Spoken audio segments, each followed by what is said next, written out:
Hey, welcome everybody. On today's show, Sam Altman just yesterday put out a new blog, and he's saying that AGI is starting to come into view.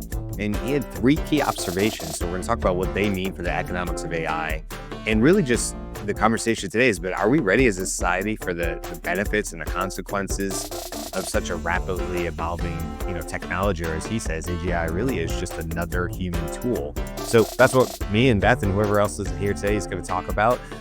Today is February 10th, 2025, and this is the Daily AI Show. Like I said, I have Beth.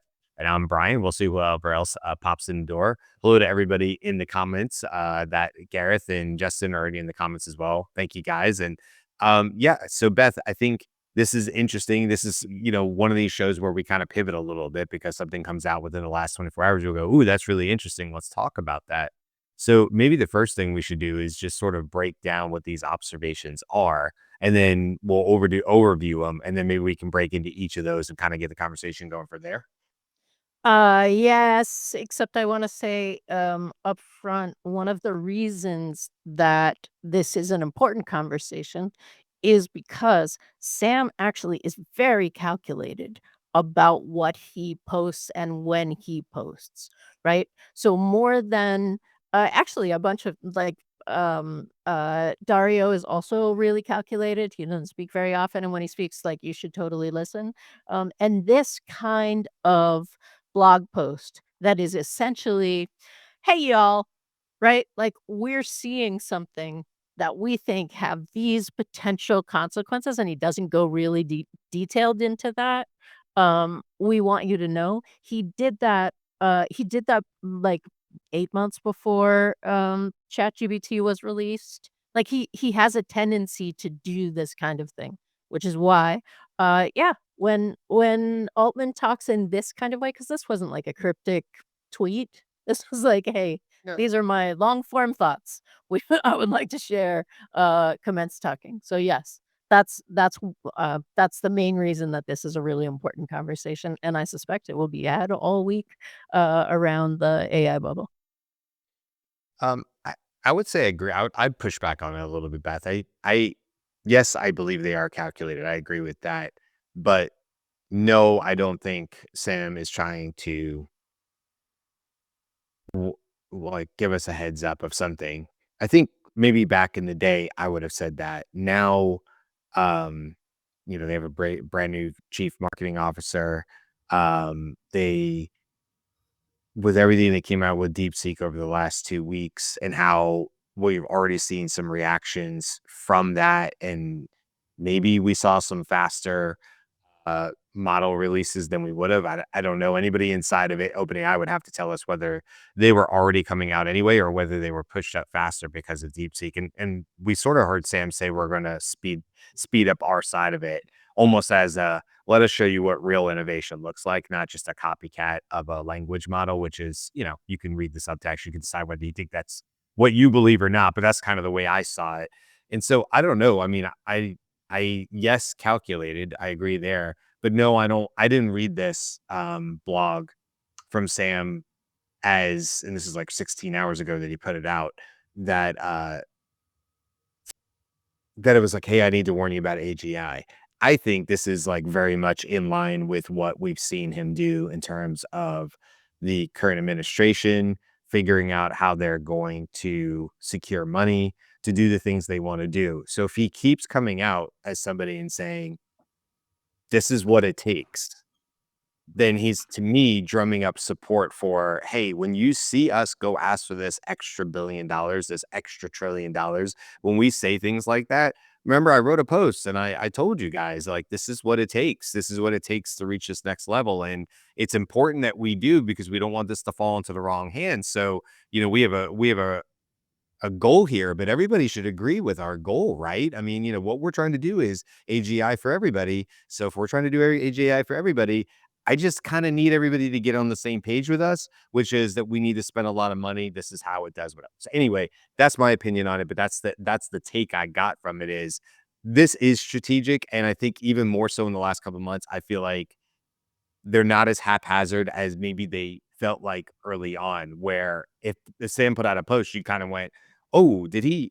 I don't know if he talked to anybody before he pressed send on this. He literally it had the feeling of I just sat down on my computer and I went pop, pop, pop, pop, pop, pop, pop, and that's my typing noise, and pop, pop, pop, pop, pop, and then I hit send, and now I don't feel that same way anymore, Beth. So I don't know. Carl joined us. What's your take on that, Carl? Because Beth, I think right as you were coming in, Carl, Beth was I don't want to paraphrase, but go ahead, Beth. So say again what your thing was, and you're on mute.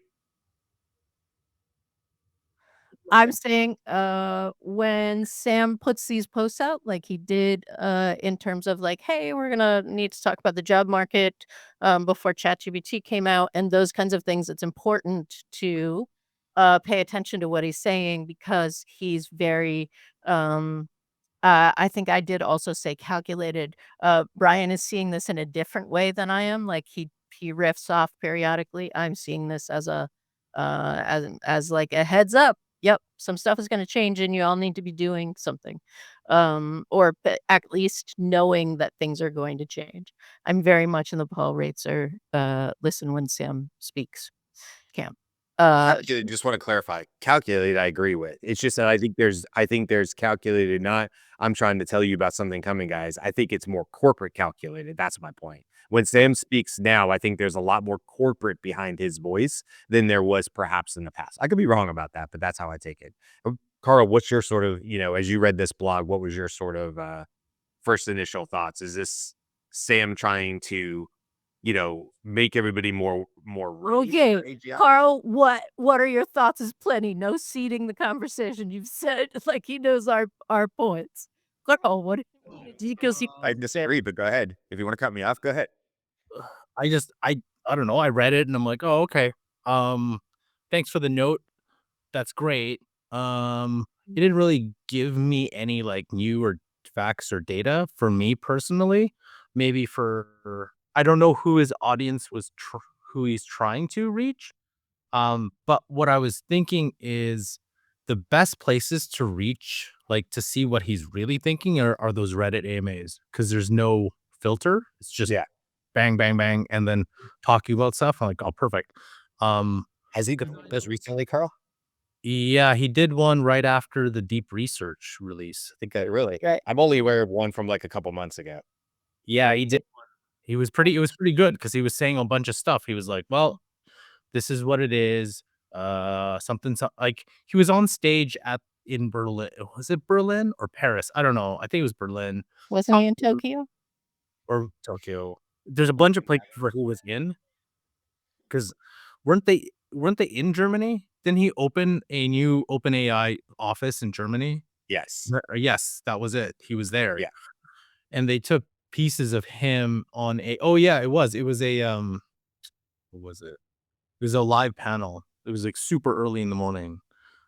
Anyway, it doesn't matter. But that Reddit AMA is pretty much here's the stuff that you ask him, it's like right from his thoughts. So, in the blog post, you still have to think it through, right? You still have to like, put your thoughts together, even if you use AI, right? It's still gather your thoughts. What am I gonna say? What do I want people to know? AGI is coming. This is that. Yeah, I don't know if you saw there was a really good blog post today by Anthropic when they put out they did the study on all the uses of Claude and then what are some of the things that people were using it for. It was a neat something they released today. So that was kind of neat, but just for that blog post, it wasn't to the level of like when I say level, it's like it's not didn't contain that much information of the one he did previously when his reflections back of the year when he reflected and then people just hyper focused. We all hyper focused on that one paragraph, I think, where he was talking about AGI or something, but the rest of it was his reflections. So this one, I don't know if it was just more of like off the top of his head. You do have to think it's like, hey, you have your new marketing people out there. You probably have some sort of filter person. Maybe I don't know if it's your blog post. I I just remember certain CEOs would either go through everything through their communications people, or some people are like, "Screw you, you're not writing for me. I'm gonna write myself." So I think he wrote it himself. I'm not I do wanna be clear. I think he wrote it himself. But let's look at if you're Sam Altman right now, let's look at Sam Altman today versus a year ago. Now, Sam needed to get rally money around the company. But what I think has changed in the last 12 months is the that OpenAI cannot really be successful by themselves. And we've seen this, right? They've linked up and Stargate and things like that, where they have to rely on money that really almost goes beyond seed rounding, or you got billions upon billions of dollars.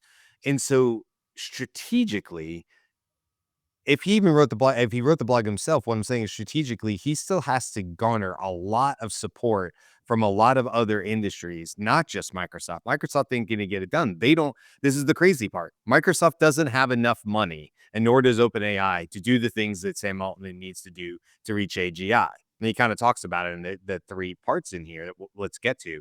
So I just think it's changed. They're restructuring the company. Makes sense to me why they would do that. They're having to raise an absurd amount of money, but beyond the money, they have to have public opinion and support. It's different. In the past, to me, OpenAI could do whatever they want. Now, to get to the level that they want to get to, they need you, me, and a whole lot of people who aren't talking about AI to go, you know what? I think OpenAI is the right company to back here, among others. I'm not saying they have to pick one, but OpenAI is doing good for the populace, not just Americans, but like, around the world, opening up in Germany, right? Because they think Germany had the tech and the resources and the talent there. And they talked about that in an article. So I just think there's a lot more at play here. And I'm not knocking Sam. I'm just saying if I was Sam, I'd probably be doing the exact same thing going, I need to win public opinion, because there's really no other way for me to amass the amount of money and resources necessary to go do this if I don't win public opinion. What if I need to come down the road in 6 months and say, we need this level of, energy in order to do this, but the only way to do that is through fossil fuels. Well, if you've told the public that ultimately we need AGI because it will help us solve, he talks about it here, and solving real world problems and having 1,000 agents that can all work. And he says in 2035, we will all have the ability to be as smart as the smartest person in any area in 2025. That's a 10-year goal, but still, that's awful fast, right? So if that's the case, and you say we need to lean on fossil fuels, we need to lean on dirty fuel so we can get there faster, well, then it's easier if you have the public opinion that this is what we need as soon as possible. This is the saving grace. This is going to solve climate, and all the things that you care about as a person on whatever you fall in the political spectrum. I don't know. I would be doing this too. And I'd be putting out blogs regularly because it's a voice that people are listening to. Okay, so what you're s the what you're saying in that was actually in the 3 observations was this is where we think we're gonna be in 2035, right? In 10 years, people are gonna be able to do this. We wanna lean on fossil fuels is I'm not saying what your my point rational. was, what if he says that? What if he comes I kind of feel like that's an already a foregone conclusion, is that we don't have the nuclear abilities, we don't have clean energy abilities in place today. I'll just talk about the United States. I can't talk for other countries. Like, we don't have solar farms that are capable of producing what a data center needs. I think that's pretty obvious. We certainly hear all the stories about futures in nuclear and stuff like that, and small nuclear reactors, and what Bill Gates is investing, and we've talked about all that. But the reality is today, probably, if you want to move fast on this, you're going to need to lean on dirty energy. I don't think we have the infrastructure to do it otherwise. So I just think if that's where it's going to come from, and you need the energy powers, how else are you going to? Can't make that. I wouldn't say, hey, that is a definitive conclusion of where. My opinion. My opinion. I'm not saying it's a definitive conclusion. The one thing though that I think, like, for me, it would be more of like, hey, look at the. It's not one person saying, or what has that person said over time, because anyone can say anything in one given time. But like, that's what I mean when I read this. I was like, okay, I've heard it, kind of similar themes from his AMAs, talks, things like that. Like, it's just like, oh, kind of the same pattern.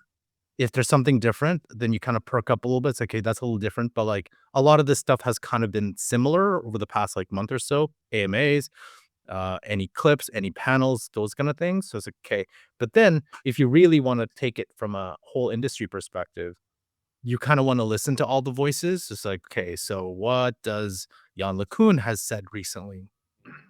That was interesting. It's like, hey, he has his points. There's like, you can't reach certain things. You can't use large language models.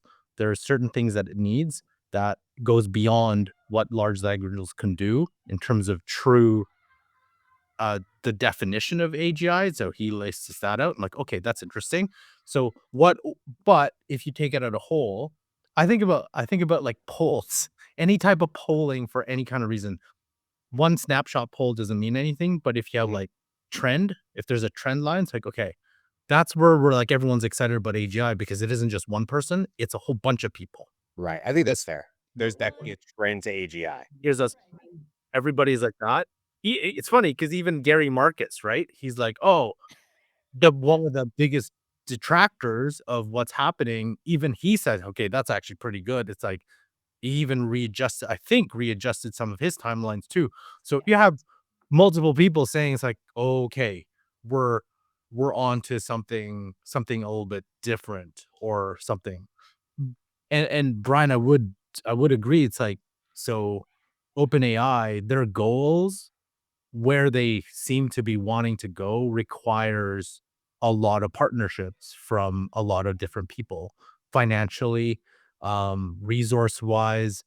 All those things need to come together. And even the 500 billion is not enough. You need to start getting into the trillions to get, where all these places we have we have like in Canada, in Alberta, of all places, in Grand Prairie, of all places, they want to put a data center out there.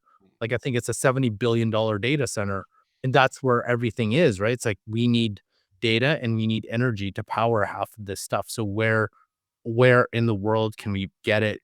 Where can we build it? And who can partner us? I'm surprised no Saudi backers are like just throwing money at doing this, because I was like, that's a pretty interesting investment piece for them, who has the money, who has like literally a lot of money to be able to put into this. We don't know that they're not because there's no reason to announce that from their standpoint. It's not like right, because they have the money. They have the sovereignty to use the money however they wanna use it. So, so the fact that we haven't seen it, that doesn't mean that it isn't happening because there's, to my understanding, no requirement to, like, release to the public how the money is being spent. There's no audit publicly that could be accessed like there is in the US or in, a lot of, other democratic companies, sorry, Freudian slip.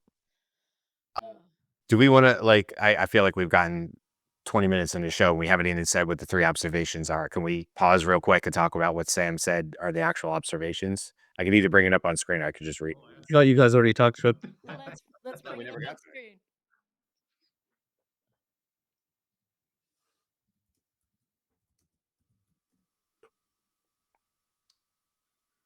All right, and it's not my screen. I apologize. It's so short but small. But like he had it written on this on the desktop version as like a mobile version, so everything is super small in here. I can try to make it a little bit bigger, but here, let's try. That's better. All right, here we go. He says, here are three observations about the economics of AI. Number one, the intelligence of AI model roughly equals the log of the resources used to train and run it.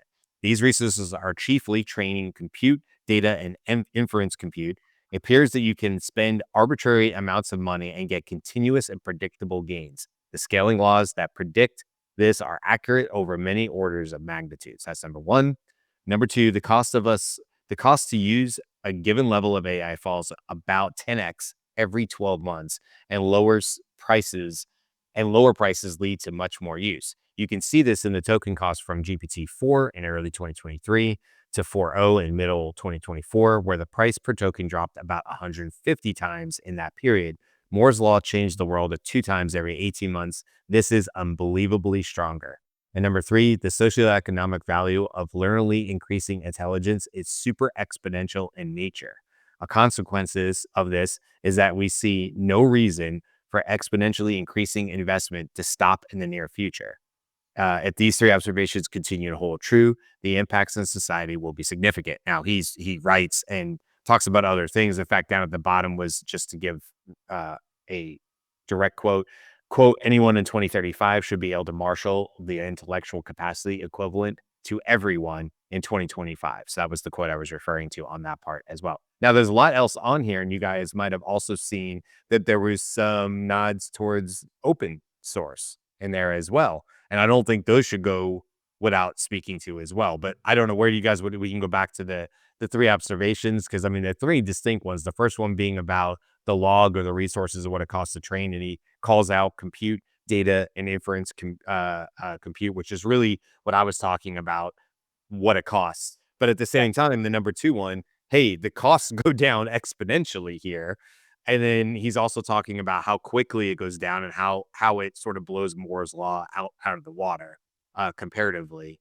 And Um, Moore's law uh, is the more powerful computer, right? Computers get more powerful every 18 months.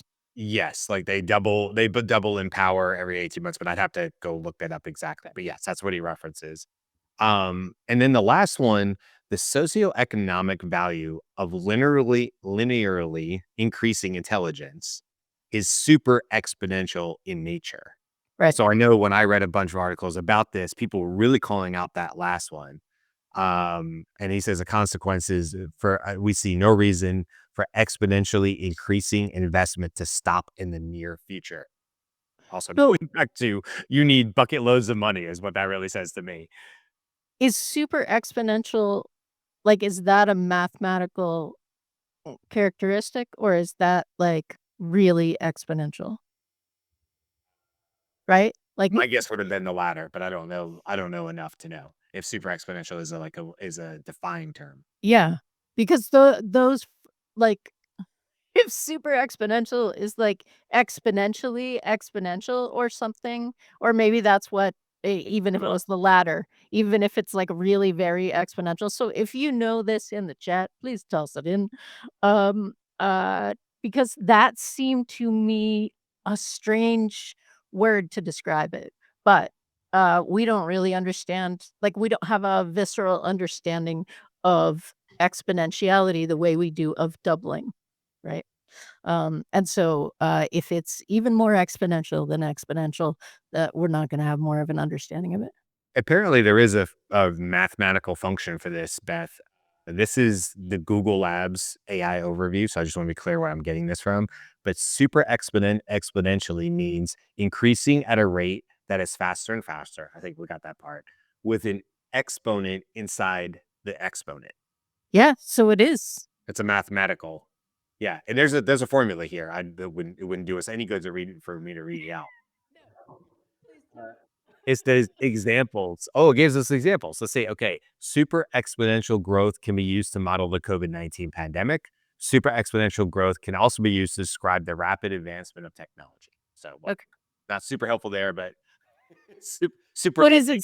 Super exponentially helpful or just super right. helpful? Just basic helpful there from Google's AI overview. But that's what we got there. And then Cisco, the term super exponential is used to describe growth that is faster. In mathematics, exponential growth refers to the constant rate of increase, often representing by functions of the something. Same thing. We're basically saying thank you, Cisco, for doing that. Yeah, an exponent in the exponent is the part that I pulled out of that, which makes sense. That would make it super, correct? Yeah. With my very limited mathematical, nobody's asking me to write algorithms or brain. Nobody's asking for that from me. So really, really interesting though, either way on all three of this. And again, not the only things he talks about in this blog. It's not like he says, these are my three observations and stops talking. He kind of goes on to talk about how he feels like this will impact the world. He gives an example of agents. So he's talking about, let's imagine a case as a software engineering agent, which is an agent that we expect to be particularly important. Imagine that this agent will eventually be capable of doing most things a software engineer at a top company with a few years experience could do for tasks for up to a couple of days long. It will not have the biggest new ideas. It will require lots of human supervision and direction, and it will be great at some things, but surprisingly bad at others, which is kind of what we see with AI right Right. now. And he says, still, imagine it as a real but relatively junior virtual coworker. Now imagine 1,000 of them or 1 million of them. Now imagine such agents in every field of knowledge work. So you can see where, as we built that case too, they don't necessarily, an agent in one area doesn't necessarily have to be the smartest and the brightest. But if you have a million of them and it's just, the cost of doing that, that makes a big difference for companies, obviously. Well, hold on. So there was there's a post this morning, and I kind of jumped on it because I didn't really think about it until I really thought about it.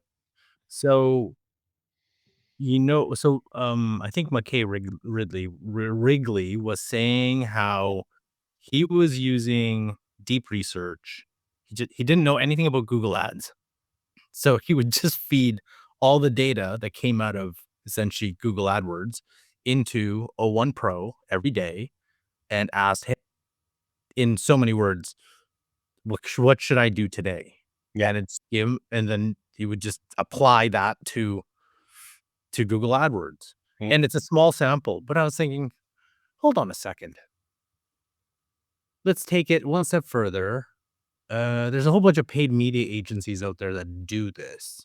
Why can't I just pay $200 and give ChatGPT essentially all my Google data and ask it to optimize it every couple of days?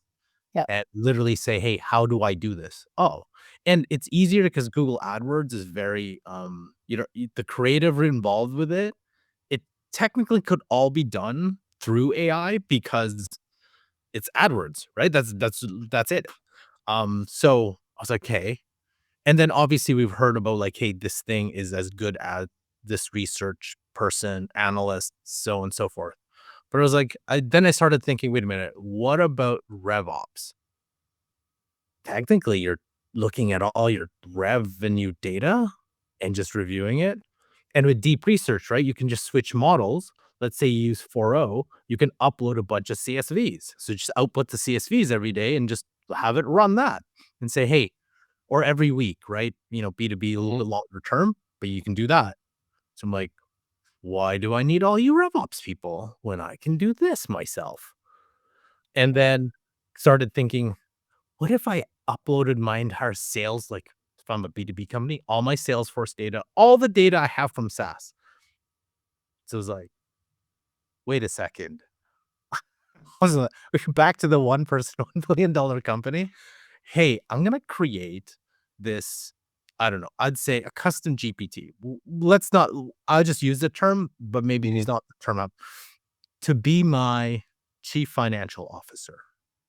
And I want that thing to review all the financial data we have on a regular basis and provide me recommendations because it's high reasoning, right? Whatever the equivalent IQ is, doesn't matter.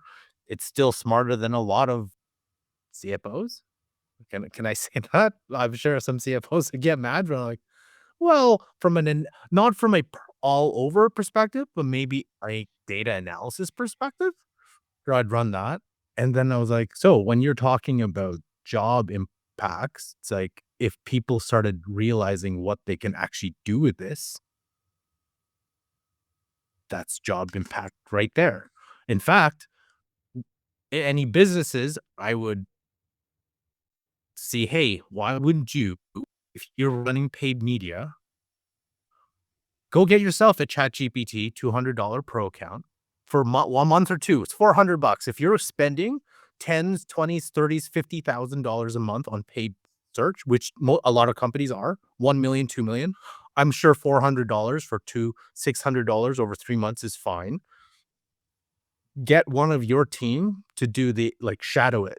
It's like, have your paid agency do it, have somebody else do it. What are you going to get?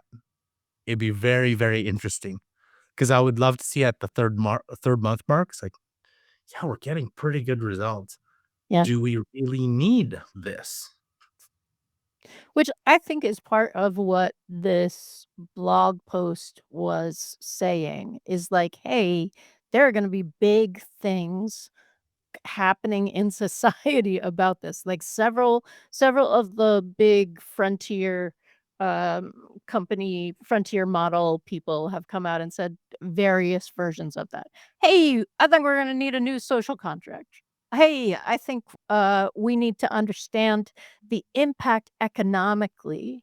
And Sam is not unique in this, but it is a very positive, right? Like this could usher in, he didn't say it in this, but they have said it in, this could usher in, an age of abundance that we have not seen before. But what he seems to be saying is potentially open sourcing will be that contribution to that, right? So we're going to open source some things, or we will maybe have a compute budget for that everybody gets a certain amount of compute for free because the cost has come down so far. And I assume that's inference compute, but is he talking about training compute? Because I don't see those two things as the same thing. I think he's meaning more. Have we talked you I think everyone's kind of learned about the uh what was it called? The Jevons paradox. I think Della was talking about it, right? It's like, Yeah, when say it because technology, we have right? not talked about So it. yeah, technological advancements make something more efficient to use.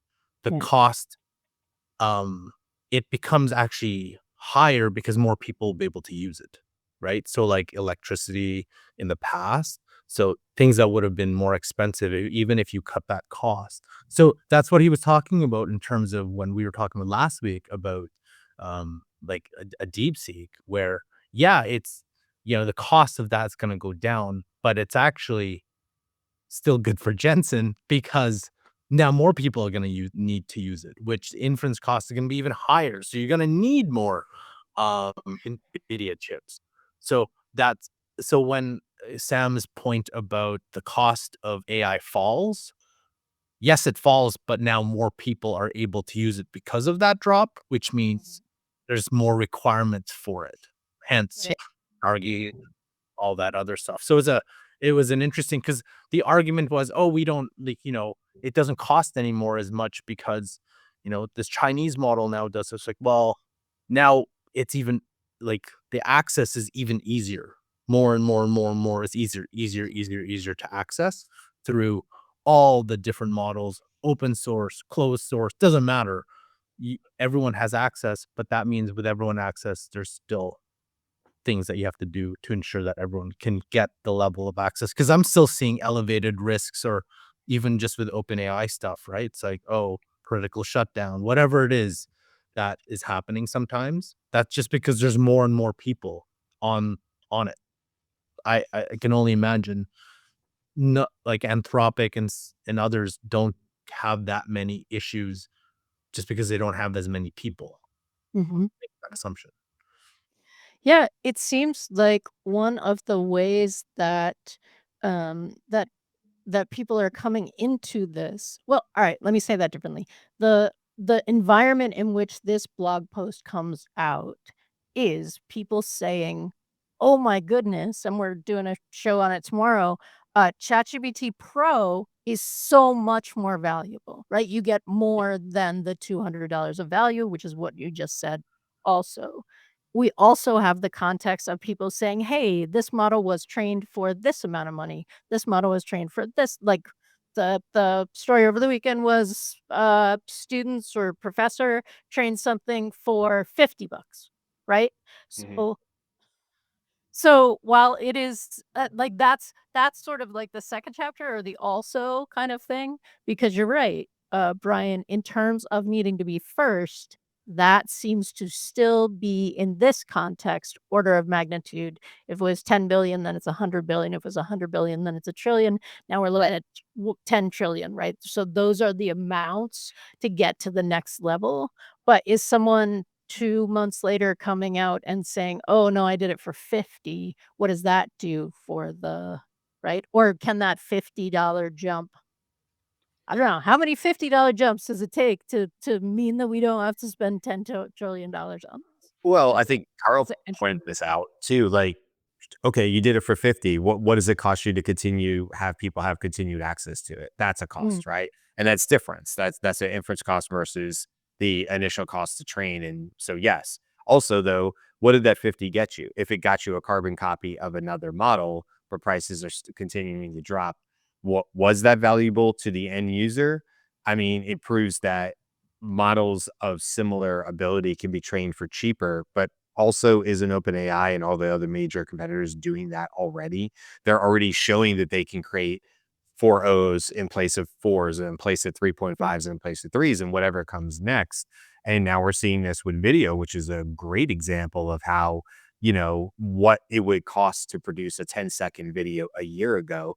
Pika Labs couldn't come out and do what they're doing right now with their 10-second high def videos unless costs had come down considerably. I think though what we see though as the user, as the consumer, is the next greatest model, and oh, that has a cost associated to it. But if we all just were content, not saying we should be, but if we were all content with last year's model because it could do all the things we can, of course the cost would come down. And so I think that's like, it's impressive to me when people are able to recreate it, but again, I don't know that that's necessarily moving the ball forward. That's just recreating what we already have access to, and then it goes on to say, like, "Okay, but if 1,000,000,000 people love your $50 solution, how are you going to handle that? And what are the costs associated with those new billion people that you just invited to be able to use that?" Which obviously goes to equity, So is this a good thing? Does this put it in more hands, like you're saying, Carl? If I'm able to do one mid-journey image in 3 minutes, because that's a cost of my time, 2 years ago, but now I can go into Leonardo and I can just see rapid, almost nonstop versions of new images showing up, and I can just pick through them. And Whisk on Google also has something very similar to that, where it's like you're merging images. It's not the same as text to image anymore.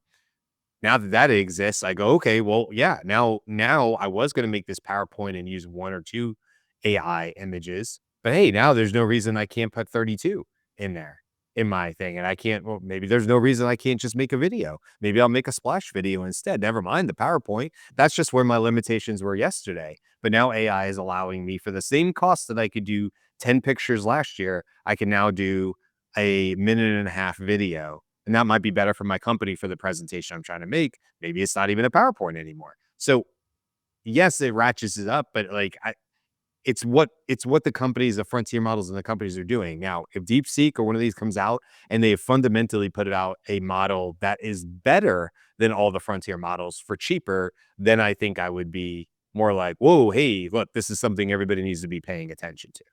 But I kind of feel like all the major companies are doing stuff for cheaper. I mean, he's kind of making that point, 150 times cheaper in the course of 12 months for a smarter model too. It wasn't the same model. The smarter model was 150 times cheaper than the less smart model, 4.0 to 4. So it's I don't know. I see that as a lot on there. I do want to point out the part about the really quick about the open source, because I was scrolling and scrolling to find it. Uh I'm gonna miss it again. Hold on 1 second. There it is. Okay. AI will seep into all this is from Sam's blog again. AI will seep into all areas of the economy and society. We'll expect everything to be smart. Many of us expect to need to give people more control over the technology that we have than we have historically, including open sourcing more, and accept that there is a balance between safety and individual empowerment that will require trade-offs. We will never want to be reckless, and there will always be likely some major decisions and limitations related to AGI safety that will be unpopular directionally as we get closer to achieving AGI. We believe that trending more towards individual empowerment is important. The other likely path we can see is AI being used by authoritarian governments to control their population through mass surveillance and loss of autonomy. So interesting there, because I'm not actually sure what he's referencing or like what was in his mind when he was saying in a blog, hey, I think he says historically in there, we're going to have to maybe change our tune a little bit about how we think about open sourcing and how we give people more individual control. I find that really fascinating. It's probably the most fascinating thing I found out of this blog, because I'm like, well, what did he mean by that? What would OpenAI's version of that be if they were to open source something, and have we seen something like that in the past from them? And I was like, I'm not sure. I'm not sure what he means by that. Truthfully, Well, didn't they I mean, they were called OpenAI because they were originally open sourcing things. I think early on they were Yeah, probably, or they were opening their models to everybody. Yeah. and the research papers and those kinds of things. I Yeah. mean, I mean, probably the weights too, I would imagine early right. on. I don't know when that stopped. Something tells me by 3.5 in November 2022, they were no longer sharing weights of how they were training the algorithms. I could be wrong about that, but I don't remember hearing that at least. Most of these have been pretty closed door type situations.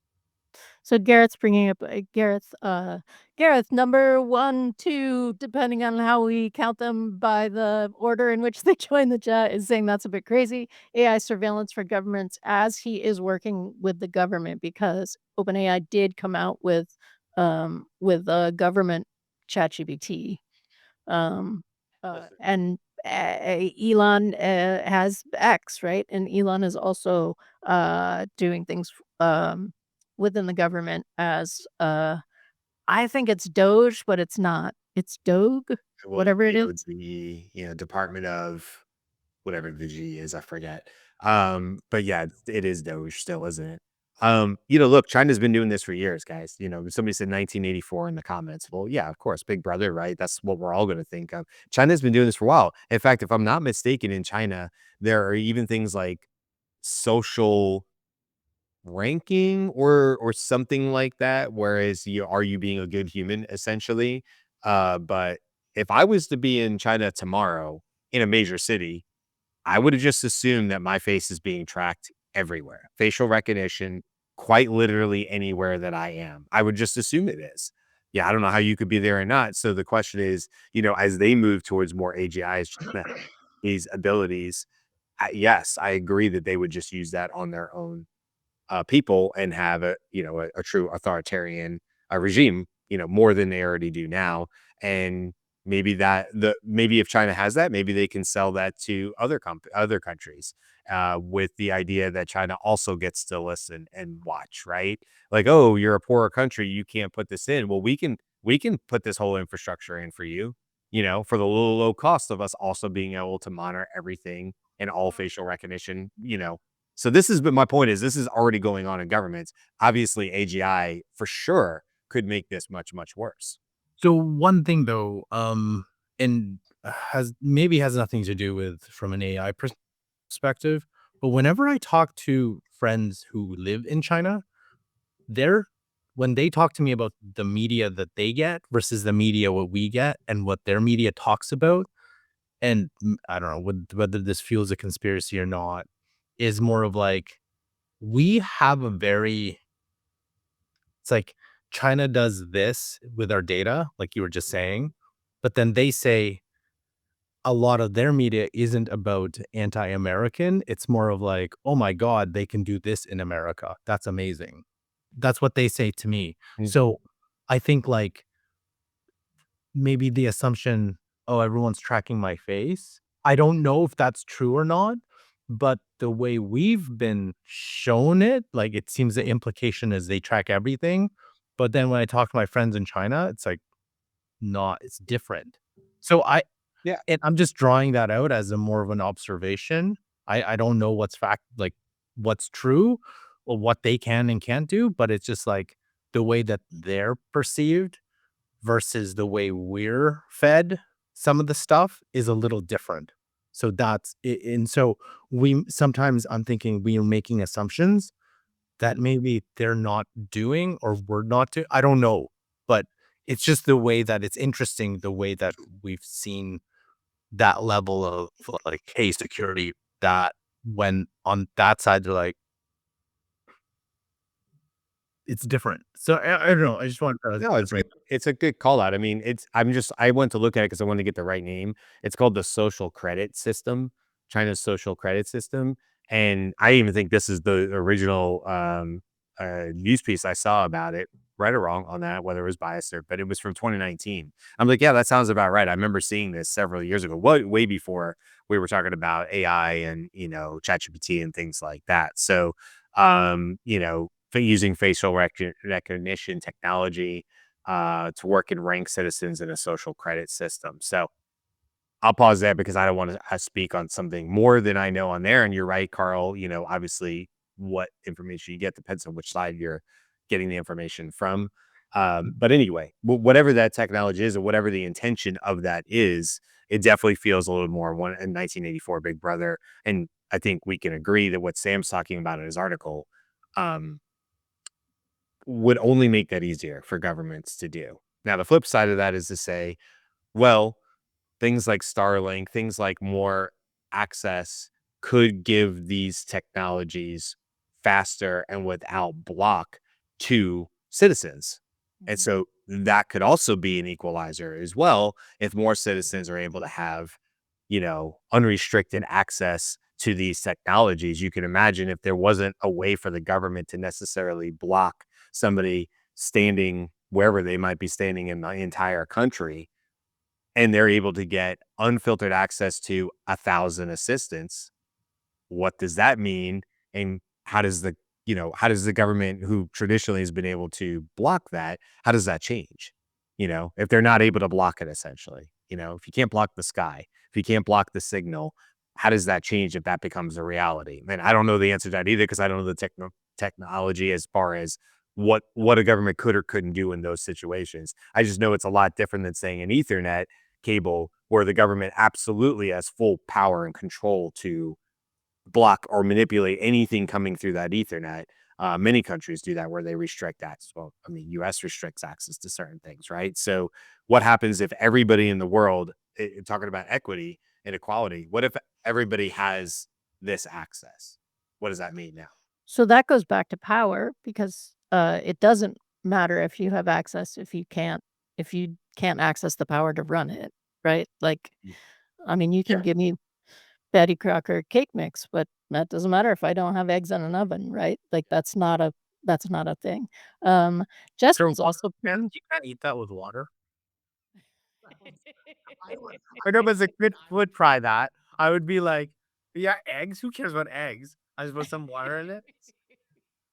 Okay, the history of that, as I'm sure you know, because it's a marketing thing, when it first came out, it was not that popular because people felt like they weren't doing anything. Yes, that's So right. they added, like, "Oh, no, put 2 eggs in," and then it was like, "Look, I made a cake.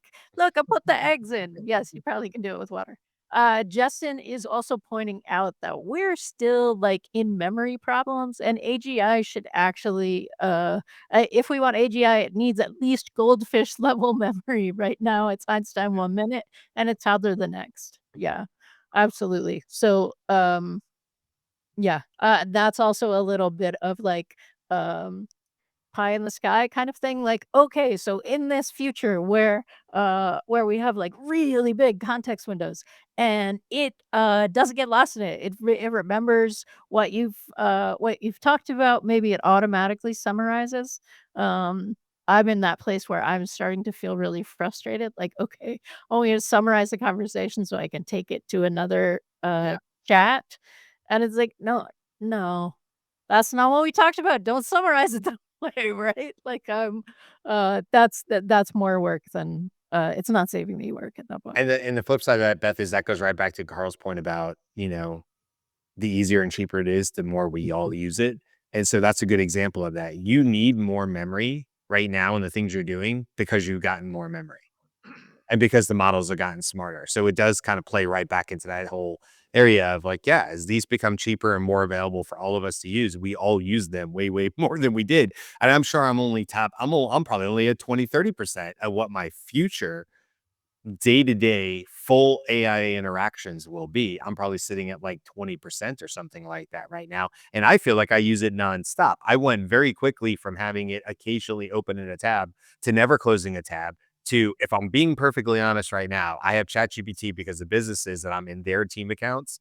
I have it open in 2 different Chrome tabs and an Explorer tab, and I have it open in 3 different places, and that's not even getting into Perplexity or any of the AI tools. So, like, that's where my life exploded to, and that happened in, like, 12 to 24 months. Just Yeah. imagine what the next 24 months would look like if that's what I'm doing right now to go through daily operations with what I do.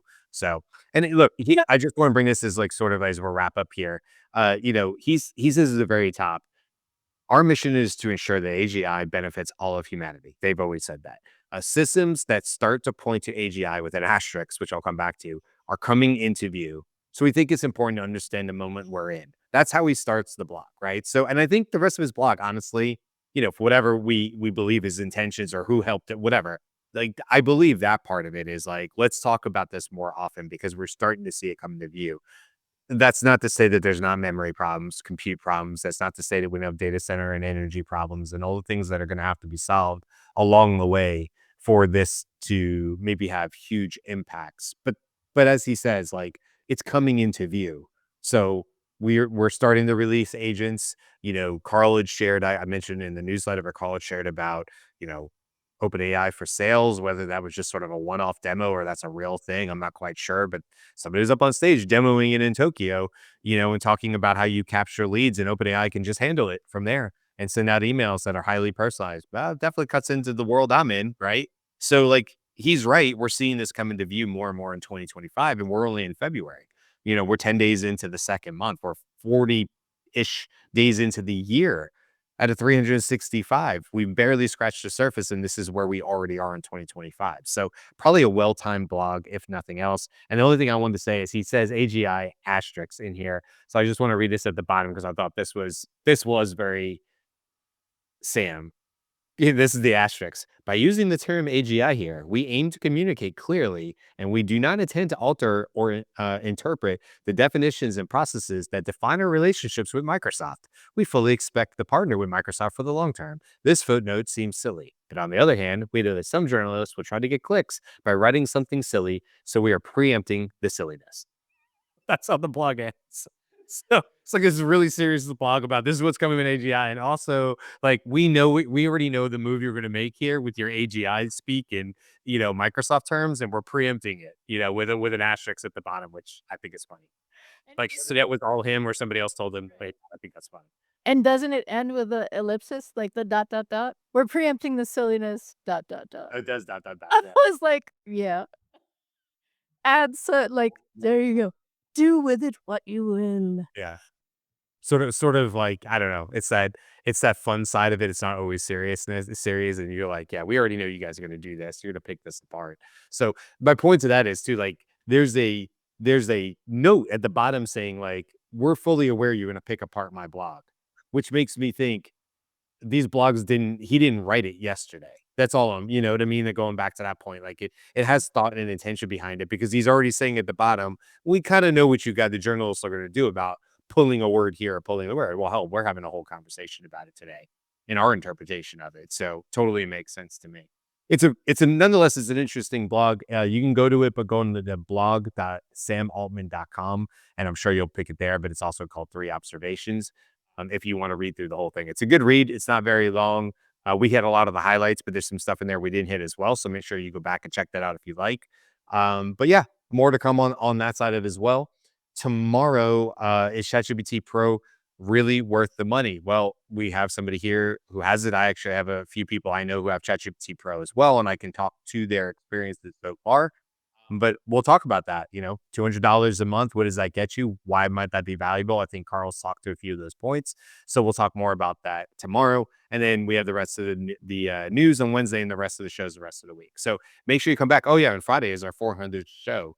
So come celebrate Valentine's Day with us, where we're going to have a show that's not only celebrating 400 for us, because that's a great milestone, but also putting a lot of emphasis on our wonderful, wonderful people who show up daily in our comment section, all the people who have liked and subscribed. If you haven't already, hey, this is a great time to do it. And you can always go to thedailyishow.com if you want to sign up for our newsletter. The last one I think episode or issue number 36 went out yesterday. So if you want to get in on that, just go and sign up for it. It's free. You'll get it every Sunday morning at 8 a.m. Eastern. That's it for today, guys. We will see you tomorrow to talk about ChatGPT Pro.